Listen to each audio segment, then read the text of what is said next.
Bricks Brazil, Russia, India, China, south Africa. ఈ 5 దేశాల bricks అమెరికాకు సంబంధించినటువంటి బడ్జెట్‌తో సమానం ఉంటది. అలాగే జనాభా పరంగా చూస్తే ఇది అతిపెద్దదైనటువంటిది. అమెరికా ఏంటి టోటల్ యూరప్, నాటో దేశాలన్నిటికంటే కూడా పెద్దది. కాబట్టి బ్రిక్స్ అంటే రగిలిపోతున్నాడు ట్రంప్. ప్లస్ బ్రిక్స్ కరెన్సీ ఎక్కడొస్తుందో అని భయపడిపోతున్నాడు. దాంట్లో వాళ్ళని చెడగొట్టేస్తానంటున్నాడు, నాశనం చేసేస్తానంటున్నాడు, రకరకాల వార్నింగ్‌లు ఇస్తున్నాడు. అట్లాంటి సందర్భంలో బ్రిక్స్ నుంచి భారత్ ఏమి దూరం కావట్లేదు.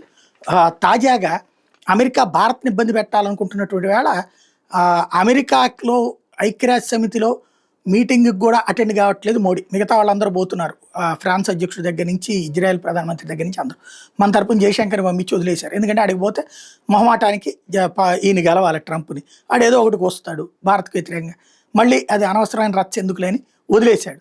అయితే అదే సందర్భంలో ట్రంప్ మళ్ళీ పాకిస్తాన్ ప్రధానమంత్రితో, మనకి వ్యతిరేకంగా ఉండే టర్కీ అధ్యక్షుడితో వీళ్ళందరితో మీటింగ్లై ఏదో ఒకటి కెలుకుతా ఉన్నాడు భారత్ని. మరి అప్పుడు మనం ఊరుకుంటామా? మనము కెలుకుతాం కదా. పాకిస్తానుడికి సమాధానం ఐక్యరాజ్య సమితిలోనే చెప్పాం. అదే సందర్భంలో బ్రిక్స్ ఫారెన్ మినిస్టర్స్ న్యూయార్క్లో బ్రిక్స్ ఫారెన్ మినిస్టర్స్తో మీటింగ్ భారతదేశం ఏర్పాటు చేసింది. తద్వారా అమెరికాలోనే అమెరికా వ్యతిరేక బ్రిక్స్ కూటమి విదేశాంగ మంత్రుల సమావేశం అన్నటువంటిది అమెరికా నువ్వు చెప్పేదాన్ని పట్టించుకోము అన్న సంకేతం ఇచ్చినట్టయింది.